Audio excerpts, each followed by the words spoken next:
This episode of Healthcare Uncut and Unfiltered is sponsored by Connect DME. Connect DME provides over 4,000 products to patients nationwide for below the Medicare allowable rate, which helps your self-funded plan or TPA control costs for your durable medical equipment spend. Connect DME's products range from walking boots and crutches to CPAP machines and diabetic supplies, all shipped directly to the patient's doorstep. They even provide sleep studies taken right in the patient's home. Visit Connect DME online at connectdme.com to find out how they can help your health plan save on medical equipment. That's Connect DME, ConnectDME.com. Welcome to episode 10 of Healthcare Uncut and Unfiltered. We have a very special guest that I'm super excited about. It's somebody we've heard about throughout every episode that we've recorded. There's always some story that comes up and we're like, okay, we got to get this lady on the show. You guys know her. This is my first time meeting. This is Tracy Creger. Thank you so much for being here. Mark, could you give a little bit of an intro for the listeners? Absolutely. This is going to be hard to do, but I think you can do it. It's an honor to me to have Tracy here. Alex, like we've said, wrangled me in a long time ago. He tricked me into getting into healthcare, and we talked with Tom on the last episode about going to Tommy's and spilling some whiskey in the wrong places, i.e. our mouths, and he said, we need to get you guys with Tracy Creger. And then my introduction to Tracy Creger happened very quickly after that. She had been on my voicemail trying to get a hold of the guy that was there before me, and I'm really trying to send you guys some business. Yeah, we had too good of gatekeepers, as they say. Right. Well, I'm not known for my patience. That's a fair point. That's a very fair point. But the thing about not being known for your patience is you get stuff done. And so Tracy's been instrumental in my journey in the healthcare world from a standpoint of encouragement, support, education. She's taught me a ton of things. She has told other people about what I do, brought me business. We've done business together. She's been such a great part of my life that we happen to have two young ladies here. One is her daughter and one is mine, and they certainly enjoy spending a ton of time together. And what Sheridan didn't know yet is I always come to spend the night. So, it's just been a blast going down the road of healthcare, and how it's changed. Yes. How things have changed. Yes. We started out with Tracy sitting in the bottom floor at HealthSmart, coming up with a name for what she currently calls Connect Benefit. She does her best work in the morning when she can't sleep. Yes. Where she gets all of her ideas and all of her passions and dreams come to fruition. But we're glad to have you. Yeah, we're glad you're here with us. We wanted you on here for some time. It's always, we sat over there and did our first podcast, and Alex and I were like, yeah, we got to get Tracy on. And you were kind of first of the ones that we had picked to go. But it's just been an exciting journey. Tell us a little bit about your adventure and Connect Benefit, how you got to where you are. Let's break it down. Sure. So I am a nurse, and I have been for almost 30 years, and don't try to do the math because I'm only 12. So in the medical field, I was having patients that couldn't afford to get the medical care that the doctors had ordered, and I didn't understand why. And so I actually got an opportunity to go work for an insurance company, which was Mutual Assurance Administrators at the time, independent TPA. And I started doing utilization review, case management for them, and then that morphed into doing their stop-loss nursing job. So with that, I started seeing all the large claims coming through, and then that kind of opened my eyes as to why people couldn't afford to get the medical care that the doctors were ordering.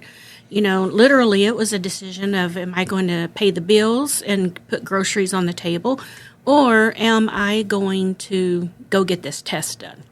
Okay, so that was a real eye-opener for me. And then this little group that we all know and love, in Oklahoma came to the TPA and they had been introduced to Keith Smith and at the Surgery Center of Oklahoma, and they wanted to use his product. They wanted to use his surgery center, and so Mutual Assurance at the time decided that would be a good job for me to take on because it wouldn't take a lot of time away from my real job. Well, they were wrong. The Oklahoma group kept me very busy, and it morphed into people needed more services than what could be done at the surgery center. So it started growing, and it eventually just grew into its own little company inside the Mutual Assurance, which is now HealthSmart. So that took me into that realm, and I started doing direct contracts with providers, and I started helping members. And I saw the joy in members' voice and in their eyes whenever they could have a surgery done at no cost. And it became like an adrenaline rush at that point. So I was like, okay, well, if I can make you happy with this, let's see what we can do over here. So I kind of become an adrenaline junkie at the time, and it was just purely the helping the members. And, I was helping people who were getting minimal wage, and they were able to, and they had been living with pain for years, and they were able to have the surgery, and it didn't cost them anything. So I thought, man, this is something.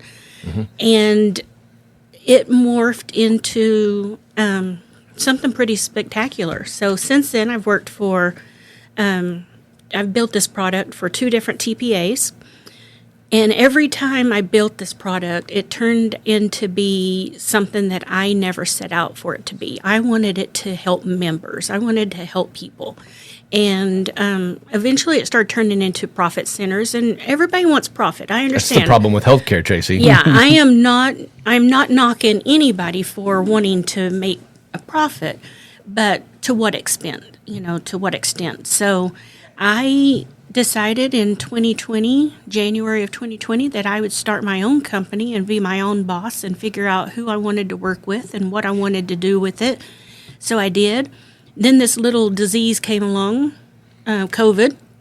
And so I had one customer for 2020, one client, and they got the best care of anybody because it was they are the healthiest group out there. It was a small group that I had laser focus on.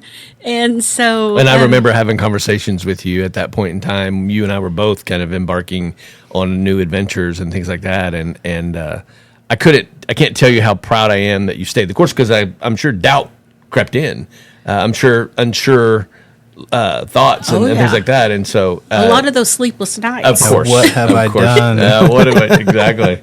So I think I came to you and Alex both crying at one point, saying, "I don't know if I'm going to do this or if I'm going to survive." Well, you had good partners. You had good people around you. I did. I have great partners. I don't want to say their names now. No, we don't want to discuss them. This is about me. That's right, the Queen. That is true. We haven't mentioned that. This is the Queen. If anybody needs to know what to call Tracy when you see her, it's just address her as Queen, and all will be fine. That's right. Sounds great. It's I was telling Brandon, we've had the godfather of healthcare, Keith Smith, on a couple of episodes ago. Ladies and gentlemen, meet the Queen of healthcare. Yes, she's been amazing. Thank you. I'll let y'all kiss the ring. That's right. You said something to me a long time ago that really has always kind of been in my head as it relates to why you do what you do. And I want to know if you remember having told me this. And I think we were sitting in the office at HealthSmart one time. And I was really kind of getting my feet under me with health check screening and doing the direct contracting and things like that. And HealthSmart was a big boost to us, Alex. I mean, huge. If it wasn't for Tracy and HealthSmart, I don't think health check screening would be the company it is today as easily as we made it. No, we went from 2 clients to, I don't know how many you had at the time, but at least like 10 or so. Yep. So we, quadrupled our business overnight the moment we met Tracy. And I was learning a lot about the healthcare world. I was figuring out that I wanted to be a broker. I was figuring out that I wanted to be in the business and the consulting side that I'm in. And I remember sitting in your office, I don't know if you remember this, outside of the picture you had hanging on the wall of, I can't remember who was it McConaughey or somebody you had? Yes, it was. Okay, never mind. We'll talk about that later. That's towards the end when we have our spirits. But I remember clearly, I asked you why you're doing this. What's in this for you? And you go, Mark, I want to help the guy out there that's digging the ditch, that's twisted his knee and he's hurting and he's in pain, that can't go get an MRI because he's not got the money to meet a deductible, right, because he's got to meet his deductible. Do you remember that conversation? Do, and that passion still holds. I want to help the little guys. You know, I want to help the companies, because without the companies, I have no business. So, of course, I want to help them. But whenever I can impact a hardworking employee and help make their life a little bit better, I still get the same adrenaline rush. Okay, this is a great segue to how do you do it? Let's, for Brandon, for our listeners, for everybody out there, we've talked about what you do, what your journey. What do you do, Tracy? Share with people how your product becomes usable by the guy who's digging the ditch. Sure. So the clients are the employer groups. Self-insured employer groups are my clients. And every one of their employees is my client. Those are the ones that I help. And early on, we go in and we tell everybody, all the employees, if you need something, I need to be your first call. And so we keep drilling that into these employees, and whenever they need anything outside of primary care, they call me and my team. And we are there. We answer the phone. A live person answers the phone, and we listen to the members. And that's the key. You have to listen to the needs, because they may think they need one direction, but if you listen, you realize the direction that they really need to be. Your medical background has to be huge there. My medical I don't think I could do this without my medical background, or I'd have a lot of people going in strange places. But we listen to the members and we get them the care that they need. We tell them who we have direct contracts with, and as an incentive of them going to these direct contracted providers, they get these services at no cost. Okay. I want to be elementary here. I want you to tell me how a claim travels. Use John Smith works at Company C, ABC Company, and John Smith has your benefit, and John Smith cuts his foot with a shovel digging. That's a tragic story. It hurt. It hurt really bad for John. John needs to work on his aim. I want you to tell what we're going after the shovel maker. Yeah. We're going after the shovel maker. I should have used hammer. I probably should have used hammer. I start to say, first of all, we've got some catastrophic things going on. But so John would call me, and he would say, Tracy, I've cut my foot with the shovel. Should have been wearing steel toe boots. And I need to go get help. So I'm going to tell John where to go get that help. If it's an emergency situation, I have people lined out for that. If it's an urgent care situation, I have people lined out for that. Or he may just need to go straight in to see an orthopedic doctor or whatever the problem might be, because this poor John's bleeding. So I'm going to tell him his options, and he's going to go. I'm going to send a referral over to that provider and let him know John's on the way. And when John goes in, he's going to present what we call a voucher, and he takes that voucher, and whenever they ask for his insurance card, he's going to give them that piece of paper, that voucher instead, and say, I'm a Connect Benefit client. So they don't collect money at that point. What? Yeah, no money. So it gets entered in as a Connect Benefit client, and John goes back. He sees the doctor, whatever it is. He gets stitches, whatever, amputation. I don't know what this poor John's getting now, but whatever he's getting, he gets it, and he walks out the door. No paperwork. No pay. No money. pay. No cost. paperwork. No cost. In about a week or so, I get a bill for John's care. And I get that bill directly. John never sees a bill. So the bill comes to me. I make sure that the pricing is according to my agreements. And then I send it off for payment. And we pay the providers try really hard, within 10 to 15 business days. So there's a quick return of money. So John doesn't get the bill. The plan gets a discounted rate. They pay a minimum amount for what services John received. John pays nothing, and the doctor gets paid a fair price. Quickly. And now, is it 100% guaranteed that John's not going to get a bill? Probably not. But all John has to do at that point is say, Tracy, somebody messed up along the way and I got a bill. And then we're going to make that bill go away. So, we're all human. We make human errors, and that's understandable. But the key is John did not have to pay any money. And then John gets a bill or an EOB from his insurance company, and it says you owe nothing for this service. And then he goes on about his... Tries not to cut his foot with a shovel again. He hires it out next time. Yeah. Right. Yeah, or uses a square tip shovel. I mean, I think this was a square tip shovel, just really sharp. Oh, okay. Okay. My first question, John, would have been, what are you burying? Maybe don't tell me. Never mind. Let's figure out who you need to go see. I was just saying there are some answers I don't want. Yeah, you got to be so careful what questions you ask first. I do. You're like, I do. Shovel, foot, okay. Yes. This thing, Are you burying your boss or a family member? Because if this is a work matter, we need to flip this to work comp. Now, Tracy, is a shovel to the boot, cutting the foot, an urgent care situation or an emergency room situation? Top of your head, what do you think? I'd say urgent care. Okay. Ooh, I would bet a percentage of people who are not in the know. Like, if I didn't know better, I'd be like, I'm going to the ER. No, Brandon, here's what you need to understand is people think the sniffles are an ER Right. worthy. I know event. that at least, but you're right. Yeah, but if I cut my toe, I wouldn't think first urgent care, but I probably should be thinking that, right? You should, honestly. ER should actually be your last resort. Okay. Because the cost is going to be twice as much. You're going to walk in with one problem, walk out with whatever all the other people in the waiting room had. So it should debt. And debt, and it should be your last resort. Urgent cares are doing X-rays. They can do stitches. They can do casting. They can do all of that stuff at a fraction of the cost. So we do a lot of education on ER versus urgent care because there is a lot of confusion. Yep.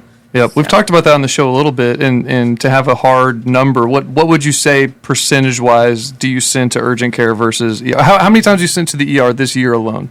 Have you been like, you should probably go to the ER for this? 5. Yeah. And then urgent care is like... Probably hundreds. Yeah. Yeah, I think that's so eye-opening for just normal people who are like, I don't know, I should go here, right? It's covered. Well, a funny story is my husband actually, who lives and breathes this with me, he's married to me, so he has to listen to it, but he cut his wrist, not trying to get away from the marriage. It wasn't suicide, but he actually cut his wrist, and it was pretty deep. And so I wrapped it and did everything, and it was still bleeding. So I was like, okay, this is going to require stitches. He goes, you've got to get me to the ER. And I drove right past the ER, and I drove to the urgent care. And he goes, why am I going to the urgent care and not the ER? This is going to require stitches. And I said, all of which they can do at the urgent care. Yeah. And I'm going to pay $50 versus thousands. So a little bit of greed here. Yeah. A little bit of knowledge and some concern for you, but mostly it's saving the pocketbook. Yeah. So we bypassed the ER and went straight to the urgent care. But if he had been on his own, he would have gone to the emergency care just because, he's bleeding. You're not thinking right, No. Maybe you're concerned about what's going on. You cut it. You're like, did I hit a vein that needs to be looked at? But I grew up, my father is a retired ER physician, and when I got hurt, my urgent care was the kitchen table. Yes. So I don't have any... This kitchen table. Yeah, this one that we're on was my old kitchen table, but this isn't the one I got sewed up on. But there were so many times as a kid, we'd be swimming, and I remember I fell off the pool, hit my eye. My dad was like, let's go to the kitchen table, and I got stitches on that kitchen table several times, but that's all I've ever known. What was your copay? I can't even.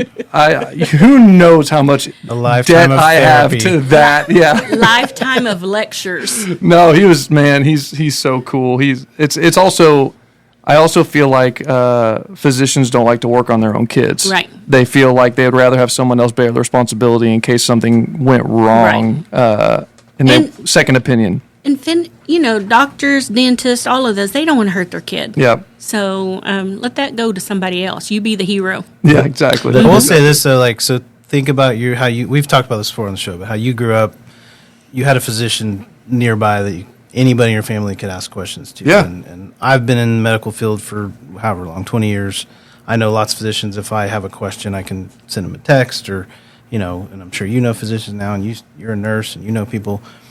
It's almost like having a service like Connect. That's what it seems like. Yeah, because it's incredible. the phone call is, Tracy, what do I do? Right. And she listens, hears you out, and then she can help you decide, go here, wait till tomorrow. I'll make an appointment. Yeah. It is. It's healthcare concierge. And I wish more employees really understood that. Because, in fact, I fought for county to have one card that just said, call Connect. That's it. And then if they need to use their other insurance, that would be determined by the conversation. Yeah, Connect would say, go here. Right. Well, the beauty of it is, it isn't about utilizing our providers. It's about getting the plan member the proper care through the proper channels. Because at the end of the day, our last episode or episode before last was about healthcare literacy. And I'm telling you right now, her service of what she brings to the table takes a lot of that healthcare literacy issue out of the picture. I.e., we talked about how 3/4 of people, 2,000 people were surveyed, and 3/4 of them didn't know what coinsurance was. Right. 58% of them didn't know what a co-payment was. This eliminates that healthcare literacy need because she knows it, and she sends them on their way. And she could say, you don't have to understand that because there is none of that. These aren't the droids you're looking for. I'm offering you phone a friend. All right. Yeah, but also the thing that may get overlooked from the layman is the education you're giving people is allowing them to have a better idea of what to do in crisis and knowing what's wrong with their body. That's the thing. We're not dumb. We're going to figure out hey, if this keeps happening and then I just get this script and it fixes it every 6 months, I can probably be like, hey, I think I'm having that same thing again. I just need to get a script. Where do I go? Right. And then it's like you develop these relationships, and I'm sure that people that are with you for multiple years are just growing in knowledge every single time they have to call, and they probably don't even need to call as much because they know what to do, and that is actually a true statement. So whenever I onboard a new client, I usually do 90% of call outs to members, and 10% come in. And every year that increases. And the longer I have that client, there are some that I don't have to call out at all anymore because they're already making the right decisions. What do you say in a call out to them? Explain that I to the listener. Hey, Mark, this is Tracy, your friendly nurse at Connect Benefit. And I see that you're having a procedure scheduled at Box Hospital A. And I just wanted to make you aware of your benefits and remind you that you have this benefit that pays 100% of your procedure if you'll go just down the street just a little bit and have it done. Sometimes they don't even have to change doctors. What's your conversion rate with that? Usually about 75-80%. You have some people that don't want to go get care for free. Oh, I have some. They trust the doctor so much, I guess. Is that it? Or? No, it's actually people who have already met their deductible and out of pocket, and they don't have to pay anyway. And the advantage would be the employer would be saving money versus, and they're like, nah, it's okay. Exactly. So at that point, whenever I hear that, I'm like, yeah, you don't care now, but you will at renewal time.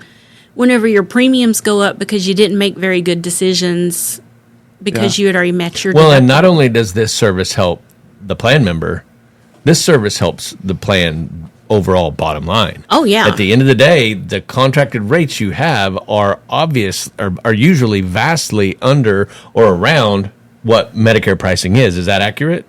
Yes. Okay. Do you use Medicare as a platform for where your pricing should be? We use a combination of things. First of all, we use, Medicare. We use Healthcare Blue Book, which is a database that's nationwide and gives you pricing for procedures. It gives you a high, a fair, and a low estimate. So we use all of that. There's websites, but most of the beauty of this is the providers actually make their own pricing. I don't go in and tell them what to charge. You make suggestions? Have you had to do that? I have had to make some suggestions, but Alex, lower your prices. But it's The prices are their prices. I don't go in and dictate what they need to charge. I do dictate whether we send that patient, that provider, any members or not. Because, if I can get an MRI at Health Check Screening for less than $600 and this provider over here wants to be a part of it, but they charge $1,000, where am I going to send them? Of course, I'm going to send them, and not only because of the pricing, but the service. I go to these people myself, and if their service is not good, I'm not going to send my members there. I'm not going to send anyone anywhere I would not go myself.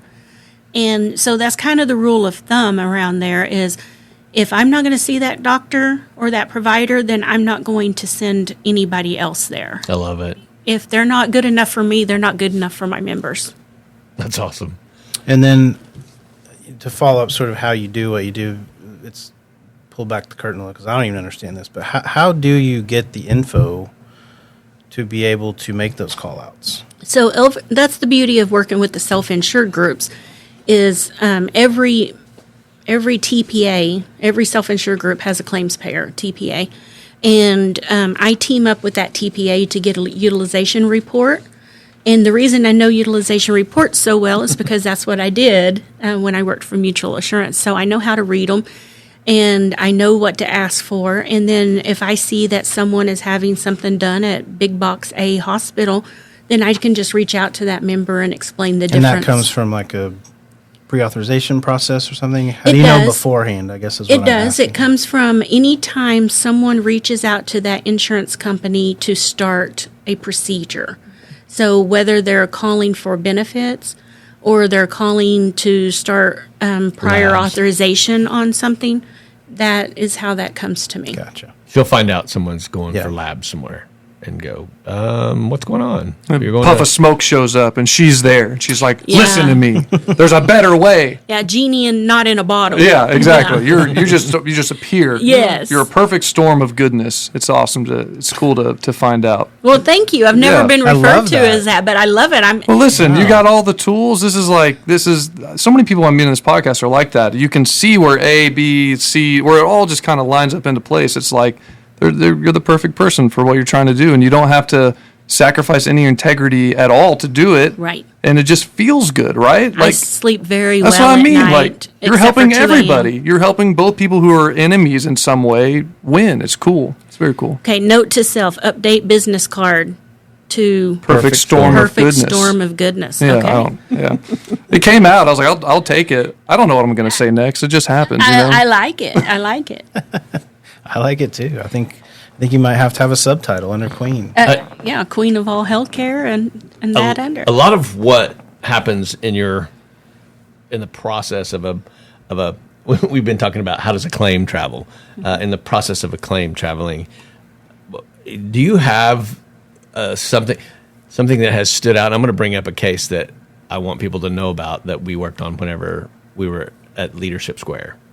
And I think you'll remember it. But tell us anecdotally what some of the major redirections that you've been able to accomplish, and tell it from a standpoint of the plan member and financial impact for the employer. Yeah. So my very first case that I ever did, I told you earlier, very first case I ever did as redirection was a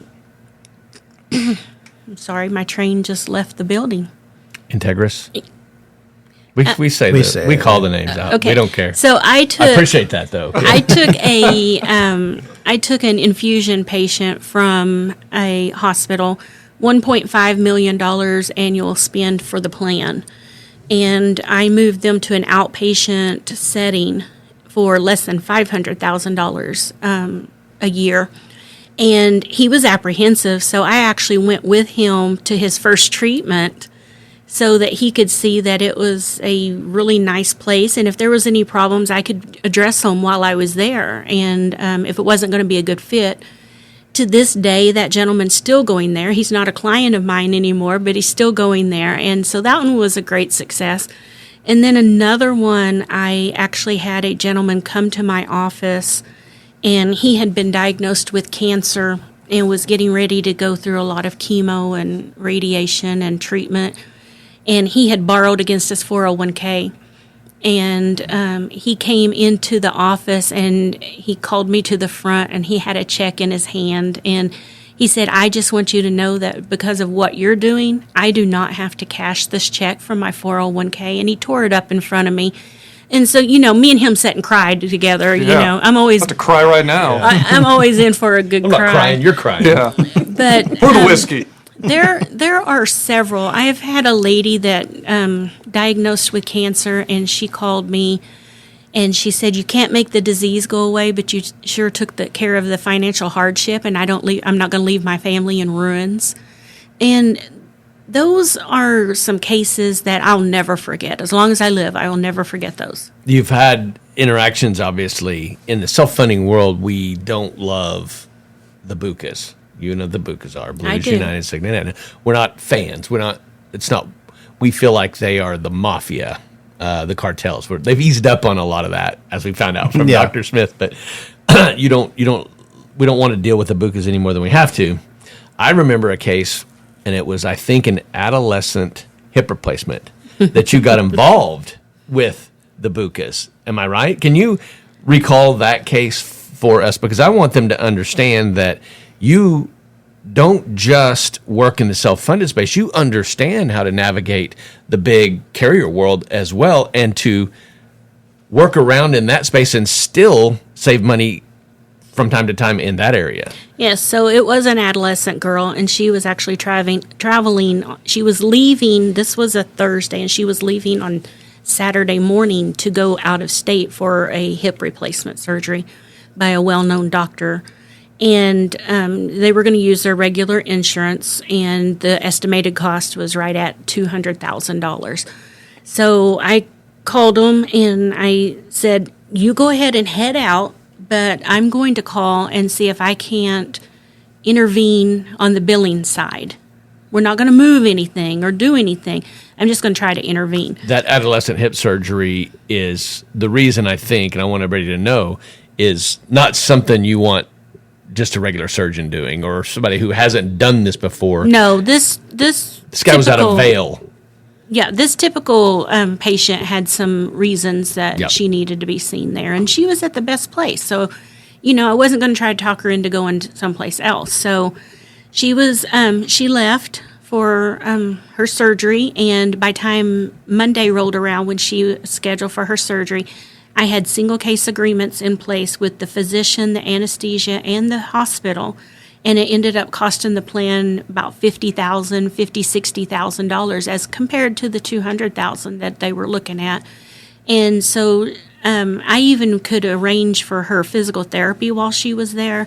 I arranged for her medical equipment to be shipped to her while she was there. So everything that she ended up having to have while she was there and trying to recover, there was no cost for them. And so that was a good success story, because I didn't get started on it until Friday, because they called me Thursday afternoon. The exciting part of it to me that I thought was so groundbreaking, so amazing, was that, and if I'm wrong, tell me, but I remember you having to call and find out if they were a Blue Cross and Blue Shield patient contractor. I did. And there was some, I think you had to dig. Yes, they did not want to tell me. And I asked them for the price. And why would they not want to tell you that? Well, I'm sure that there are contracts put into place and protecting revenue, aren't they? Exactly. And no one could tell me what the price was going to be. Don't care about this little girl that needs a hip replacement. We want to protect our revenue. Right. And so whenever I kept asking, well, what is the price? Everybody kept saying, well, I don't know. It depends on what the insurance is. And that's always been a problem with me, is whenever I call to negotiate, if they start telling me it depends on the insurance, why? You should have a set fee. You should know how much it costs you to do this surgery, and you should have a set fee no matter what the insurance is. So I'm not talking about the reimbursement side of it. I'm talking about, what is your charge? Just tell me. I had ended up having to go through 6 or 7 different people to get a price. And then it was like another 6 or 7 to try to negotiate the price. And so I just finally told him, I said, okay, you can charge whatever you want to charge to Blue Cross Blue Shield. And if they want to pay you a % of billed charges, more power to you. That's fine. I'm not going to do it. I'm going to pay you what's fair and reasonable, and you're going to get paid quickly, and it's not going to be a hassle. And so finally, we agreed to an amount, and it was, all I'm asking you is tell me how much it cost you to do the surgery. Keith Smith, the Surgery Center of Oklahoma, you can ask him any procedure, and he will tell you right off the top of his head how much it costs to do that procedure. Why can't the hospitals? They can, but they won't. No, they don't. They know what their overhead is. They know what it costs for that surgeon. They know every aspect of it, but they don't want to share it with you. And so then whenever we came out with the transparent pricing and the hospitals were supposed to conform, it's there. If you know how to scour the website and put in the exact number of Code digits or whatever It's a puzzle, huh? It's like a giant quest. It's hidden. And it's their charge master too. It's not even a real price. It's just what they charge. So did this start, and forgive my ignorance, this is part of the thing, but did this start because of insurance companies taking so long to pay and they didn't want them to know what the costs were that they were willing to do it for? Or, that and just the fact that people were tired of being pushed around. And if you follow me on LinkedIn, you see I have an article and it's called "Don't Go Down the Hallway." And it's because these hospitals, once they get you into their system, they won't let you go. And they say, okay, well, you're here, so now let's go down the hall and get this test. And then, you say, oh, well, wait a minute, I have a benefit where I can get it at no cost. And every single time the doctor will say, no, I need it here because I can access the data immediately. Well, I can send you to health check screening, and that disc will be hand delivered to that doctor. The report will be delivered to that doctor, and it's the same machine or better. Same amount of time, too. So, And we've actually upgraded our our packs, so now we can just give the system a login, and they can view all the images, and report, and everything. So, I understand that doctors are supposed to leave if they're in a hospital setting. They're supposed to send their flow of patients into the hospital. But is that fair to the members? It's not. And we can lie to them all day long and tell them, oh, you're going to get better care, you're going to get faster care, you're going to get, this and that. But it's just simply not true. There are so many good independent centers out there who just want to do the right thing and not make a killing off of members. And one day they're going to wake up. The hospitals are going to wake up. They're starting to see some light now, but it's still we're still eons past where they need to be. So, wow. And I'm always the defender of the people we think might be the evil ones. Like, I would say, now there's some deeply entrenched system doctors that do keep everything inside, but this movement has grown. For a lot, the big reason of it is that providers are tired of it too, and they've woken up and thought, this doesn't feel right. I'm tired of being dictated to where I can send things. And they're getting the stories too, where their members or their patients are coming and saying, I can't afford this test you just sent me to get. I just got this bill, and I'm sure that weighs on them. And they don't really have anything they don't have anything to do with that part of it. They're just trying to administer care, right? Most often. That's what they want to do. They want to administer the care, and they're probably told at the hospital, honestly. I've worked with big hospital systems, and they're basically told, don't worry about the money side. You just treat the patient is in our system, but we have all the resources available. So all you need to do is refer and give the best care to the patient possible, which sounds totally reasonable.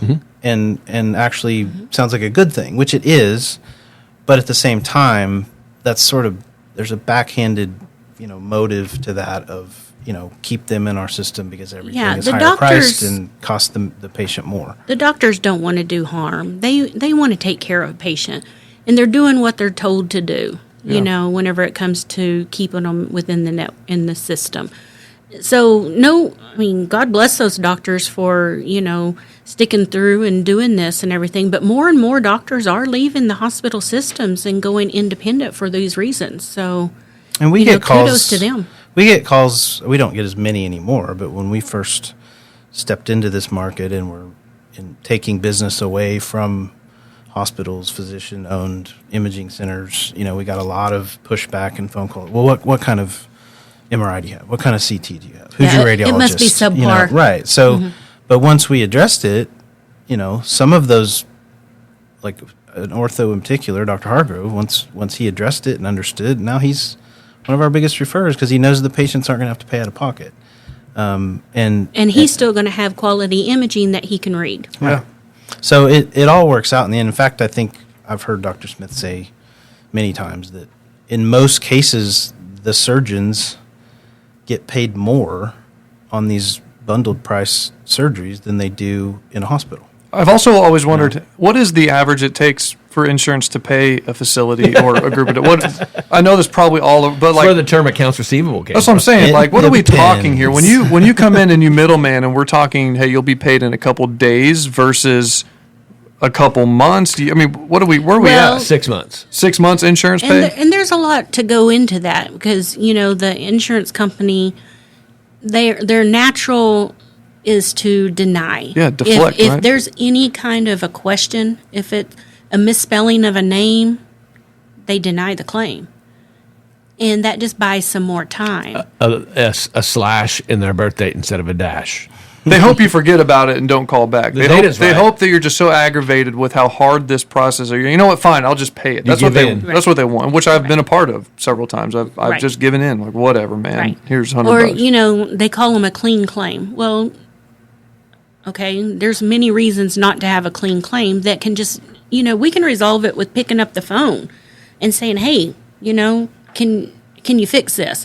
And it can be fixed, but they're not going to do that. They're just going to deny it. So that prolongs, plus all of the literally crap that the doctors have to go through to get even through the pre-certification process through an insurance company. To provide the care. They can't even provide the care unless they jump all these insurance hurdles, and then they provide the care, and then they have to jump all these others. So that's why doctors are wanting to use direct contract programs because they don't have to do this. Yeah, It's huge. I think the traditional avenues, they're supposed to not pay in 45 days, but they will respond within 45 days. So like we got one yesterday that it wasn't a clean claim. It didn't include diagnosis code.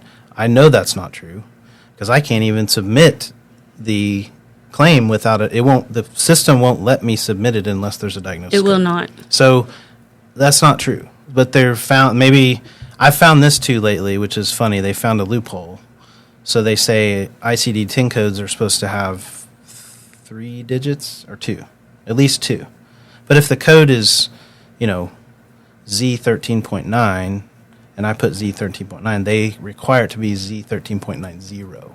And they'll deny it. Of course. It's only one digit. It's only one decimal, so they'll find ways to do it. And then if you call, I remember this back from the OSOI days, this was Blue Cross in particular, maybe the other ones do it too, but if you called Blue Cross Blue Shield to talk about denied claims, you were only allowed to discuss 3 claims on 3 members.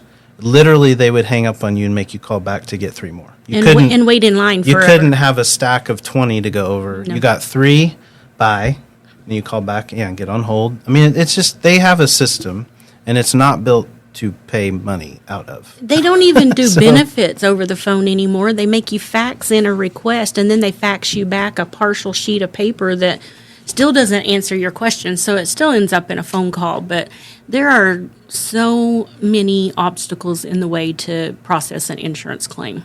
And all of that, in the end, it still costs the employer more money to do because of all that bureaucracy. So we've touched on your passion for the member, for the patient. It certainly saves them money. But can you speak to, say I'm an employer sitting across the table or listening, what does it save them? Well, it saves the employer a tremendous amount of money, honestly. We are usually come in at least 25% below what they would have paid, and sometimes even higher. There are times when it's been, 50% or 100% below. So it saves them money, but also it helps them add a benefit for their members, and it helps them hire. It helps them retain.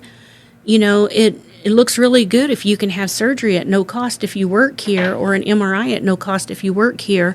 But people started adding insurance, but it wasn't really a benefit.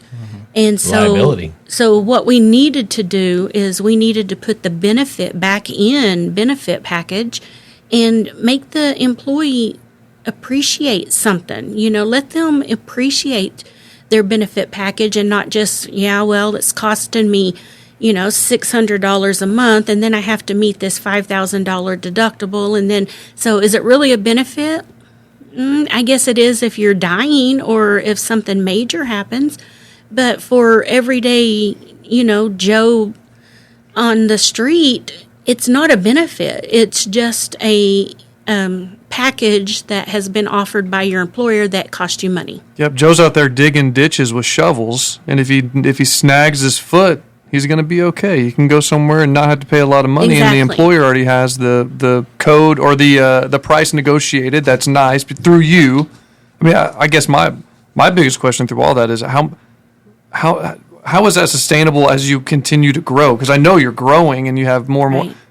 How do you replicate you? What do you do? Well, I handpick all of my employees, first of all. If you've ever met any of my team, I have an outstanding team. I have people who have been with me for years, even at different companies. And so I take them under my wing and I teach them everything that I can possibly teach them, hoping that one day I might get to retire and somebody, pass it on. So I don't just hire. The queen reigns until the end. That is true. And, I see- and we know how long that last one. Yeah. She was there a while. I see you retiring and going into travel agency. I think you'd be a fantastic travel agent. You'd be the best. You'd be the very, very best. Tracy, as we know in healthcare, everything's expensive. Everything's nuts expensive. This has to be expensive for employers. This has to be really expensive because this kind of care just doesn't happen. And so to access this and get this, I can't imagine it. What do they pay? What does it cost to have your services? Okay, so whether you have 10 lives or 1,000 lives, I have a per employee per month charge, and it's usually right around $8 to $10.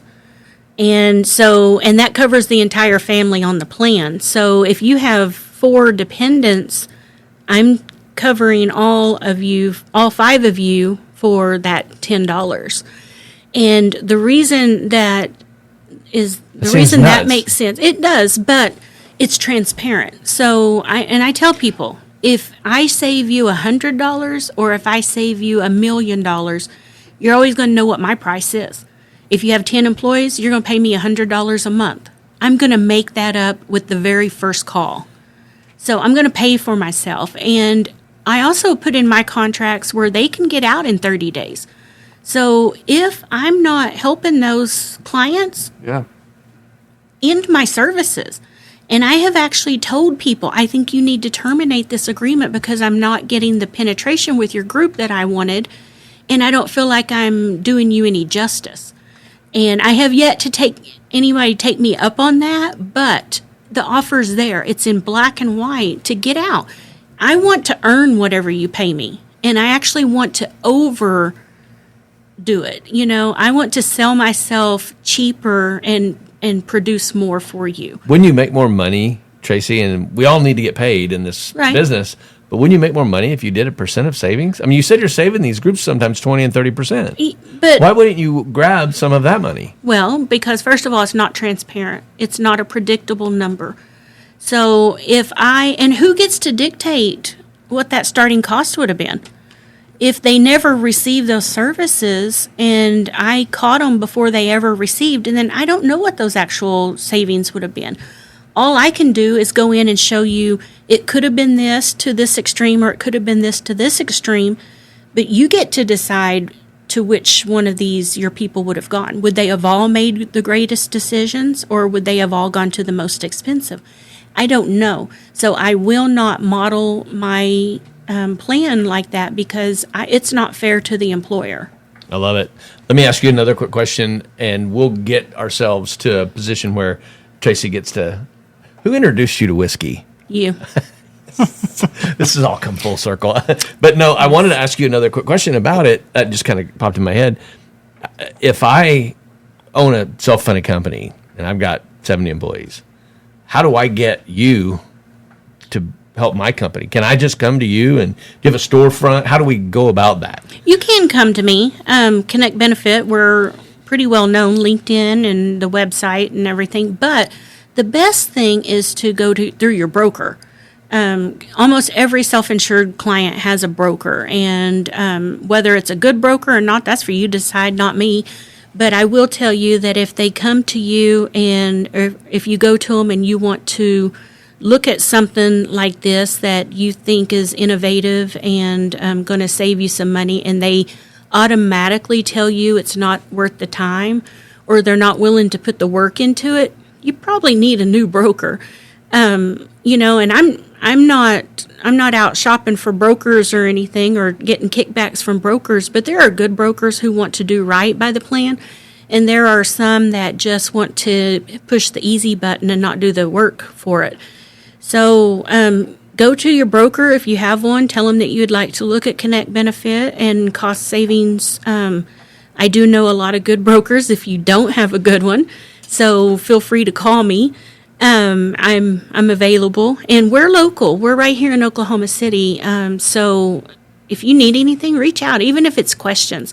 We also have an email that's just info@connectbenefit.com, and you can just type in your questions, and I will personally respond to those emails and help you out in any way I can.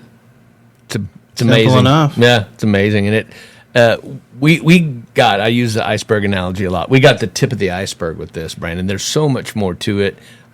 We could do a podcast series, I think, with Tracy and have her she'll on. be back. Yeah, I'm she'll be back. available. We love having her here. She's the queen of healthcare, and at the end of the day, a huge inspiration to this podcast, to Alex and I's journey in the healthcare space, and just we love you, baby. We love you, baby girl. It's We it's do. Just, yeah, The feeling's very mutual, yeah. I promise Well, you. we're looking forward to many more days and a lot of time.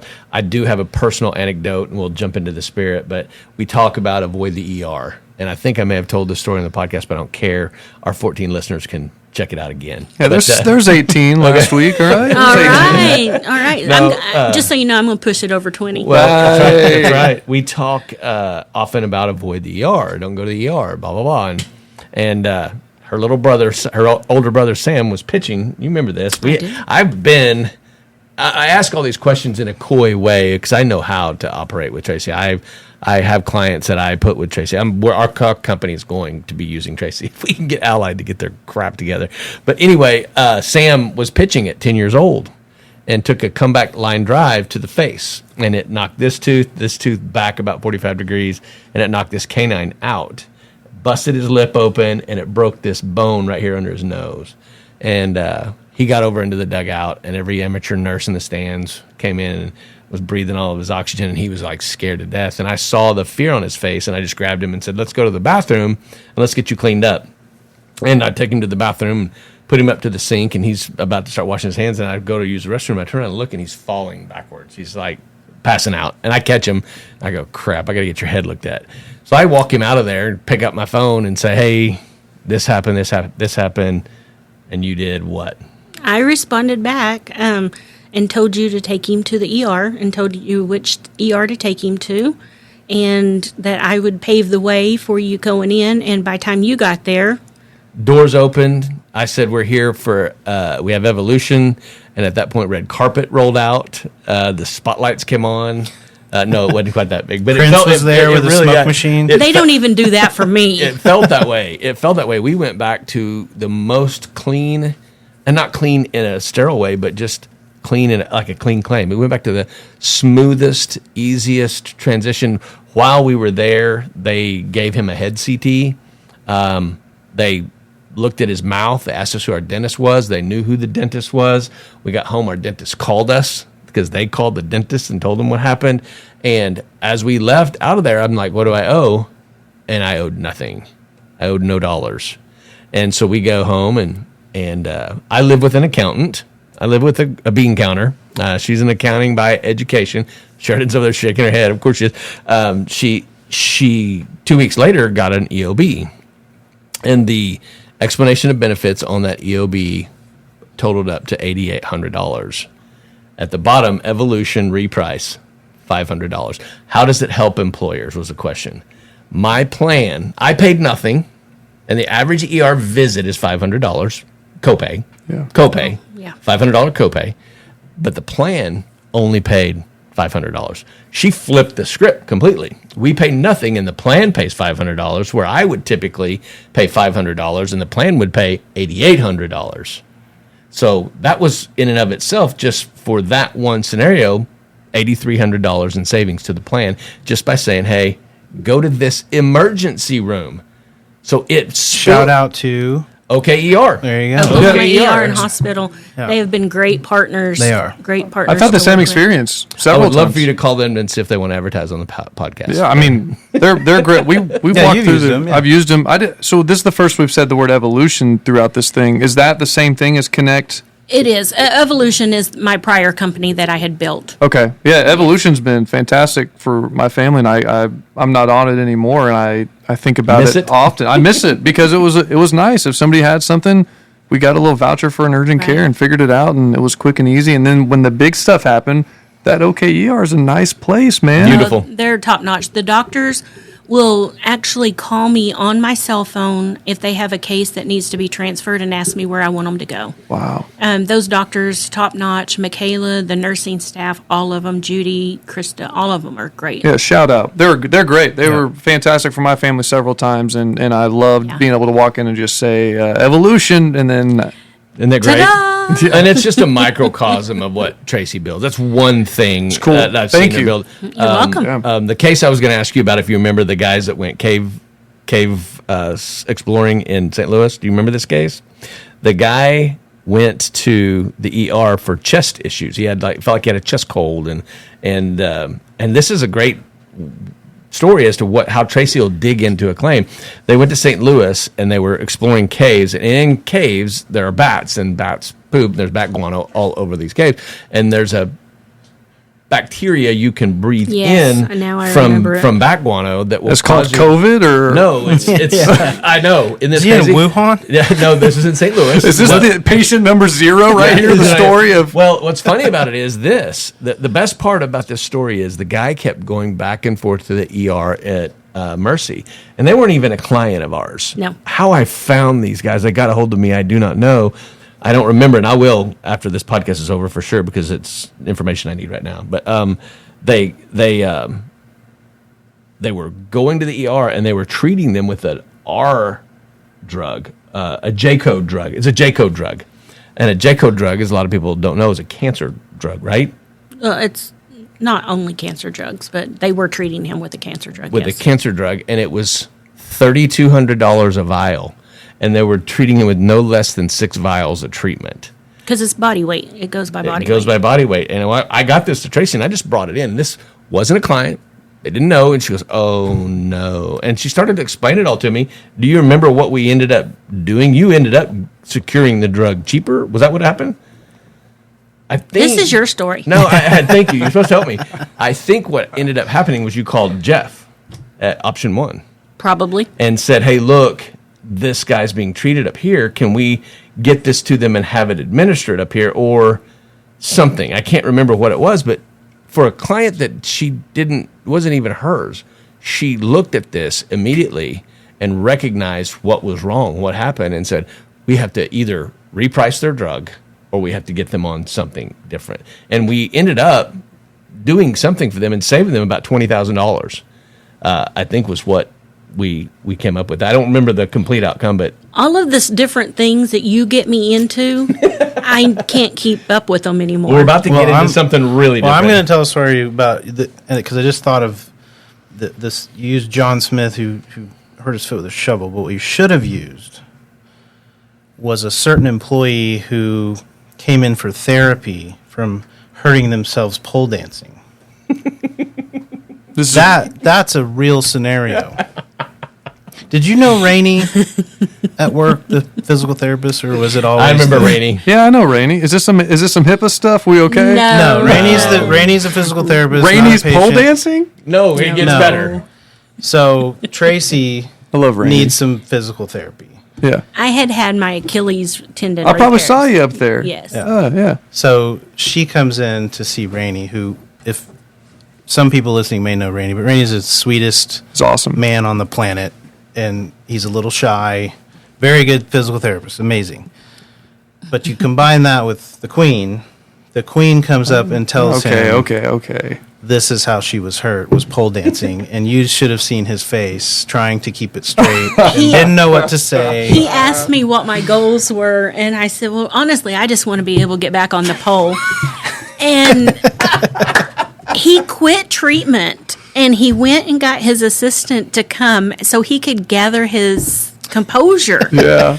And so he went straight down to Alex and told him, and it was the funniest thing because I just told him, I was like, he didn't know me. That's the first time he had ever met me. And I said, I just want to get back on the pole. And he's never the same. Yeah. Oh, man. It was so great. We finally obviously told him it was a joke. I love that. We let him fester for If you're listening to this, the story is so much better because we know Rainey, and that he's just not he's not the first person you'd pull that on and expect it. It's just it goes so it works. Now I think I want to do that kind of stuff to Rainey. Yeah. But at the end of the day, that's who Tracy is. That's just her demeanor, and if she thinks she can have some fun with you for a few minutes or even longer, trust me, she's. It'll be longer than you want it to be. Right. Yes, It'll be. yes, I can really make you uncomfortable. Well, you made a comment about stuff I get you into. The end of our podcast, every time we dive into a whiskey, Alex and I have become pretty good fans of the bourbon collection, the bourbon hunt, and things like that. And since I introduced you to whiskey the first time, we want to share some whiskey with you. I know you're not a big whiskey drinker. We made you your own little special whiskey here. And it is not apple juice. I just want you to know that it actually is. And it's not a It's sample. not a movie. Alcohol. So I'm not going to be drinking apple juice. I'm actually taking a shot with these guys. So I'm going to take one for the team. And our we spirit, appreciate you. our spirit today comes from me again because Alex forgot the whiskey. My goodness, And so, Alex. It's a really awesome strategy, actually. If you could working out great. keep doing it, please. I love this part. Every Alex week I always forget. forgets, so Mark brings It's not it. true. I brought that. That's last true. time. He's brought in some. Alex has done very well. But at the end of the day, we ended up with Maker's Mark today. And if you look on the bottle of Maker's Mark, in true form, there's a little logo right there that matches the Maker's Mark shirt. Yes. Oh, look at that. He's in real A lot deep. of Wow, people you don't know. coordinated A lot of today. people don't. You got to coordinate. You and I know. Okay. A lot y'all of people get don't that know joke. what that logo really and truly is, and that it's on this bottle. And so it was funny. I wanted to wear this shirt yesterday, but we were going to a golf tournament. Sam and I were going to go play a golf tournament. It was to fight teen addiction. Well, what I'm hearing from that shirt is the fact that you are such a heavy drinker that they sponsor you clothes. That's true. Yeah. Because you've left Sponsored by because ladies and you- gentlemen, this ad has been sponsored by Maker's Mark. You've left so many wardrobes at the bar or something, it sounds like that. No, don't turn it into that at all. But at the end of the day, I did go to the Maker's Mark distillery, and Musical and glasses. I'm going to tell you, I've been a lot of places. I've seen a lot of beautiful places. I've been to the Masters. I've been to Torrey Pines. I've been to some great, beautiful places. I've been to both coasts. There's maybe not a prettier place on the planet than the Maker's Mark Distillery. It's absolutely beautiful. Even if you don't drink whiskey, it would be a great place for you to go because there's a lot of history there. There's an insane amount of history that has a lot to do with where our country is today. But cheers to Tracy Creger, Yeah. Connect Benefit. Cheers. I don't know Long live much the Queen. about whiskey, but I think you might think that you're about to shoot this. We're just going to take a sip.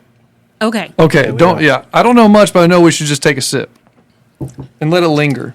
What'd you get? You got to tell her how to do it. There's a whole art here that Mark's. No, not with Fireball. I'm drinking Fireball. I didn't know she would come out and tell us she would drink it. Okay. And there is Apologies. not an art to Yeah. it. Oh. So, cheers. Cheers. To Oh Fireball. yeah, there we go.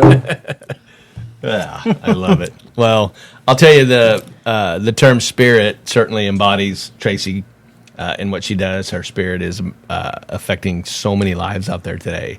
A lot of people live a much healthier, happier life because their employers were smart enough to say, hey, we need health care for our patients. We need benefit in our benefits. We need no more sick care. And so cheers to you, Tracy, for doing what you do and for it to be not about the revenue stream, for it to be about the patient and for it to be about the client. And so there aren't a lot of people that do that in this healthcare space. And we are extremely blessed to have been a part of watching you do the things you do and all the ways you've done it.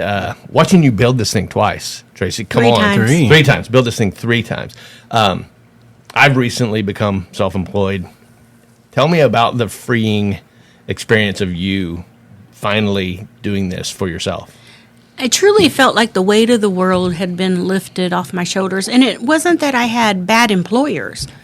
I just wanted... Because there are bad employers. There are. But I wanted to make my own decisions and make my own rules. And I'm not a power-hungry person, but I knew that I could do so much more and help so many more people, if I was on my own. And that's exactly what this has turned out to be. I have great partners. I have great brokers that I work with. And shout out to all my providers, because my providers, without them, I'm just... Say some names. Tell us who you work with. Oh, I work with Surgery Center of Oklahoma. I work with Oklahoma Heart Hospital, McBride, Health Check Screening, CDI, Oklahoma Surgical Hospital, Envision, all of those. I have... Surgery Center in Bel Air, Texas. I have tons of providers that I'm working with, and they have all made this possible, because without them coming out with bundled pricing and cash pricing, I couldn't do what I do. I absolutely love it. I think it's amazing. We're, again, blessed to be a part of what you do and love every second of it, and can't wait to sign the next company up that can take advantage of the amazing care that they can truly get at Connect Benefit. I'm excited. Cheers. One more time. One more time. Tracy Creger. Mine's empty. Cheers. Yeah. She beat us. And on that note, we'll call this a wrap for episode number 10. Big 10. 10. It's a We're in big double deal. digits now. Big deal. If you're out there listening, you can find us, Alex, where? HealthcareUCUF.com. Okay. HealthcareUCUF.com and all of our social. And you can search that on LinkedIn, Instagram, YouTube, Facebook. Perfect. All under that same It'll be posted Welcome on my to LinkedIn. episode 10. Oh, technical difficulties. That was not me. We're good. Okay. Yep. And we'll call it a wrap for episode 10. Thank Come you see guys. us online on social media and search Tracy out at connectbenefit.com. Yep. Awesome. Thanks, guys. Thank you all. See you Thank guys. you.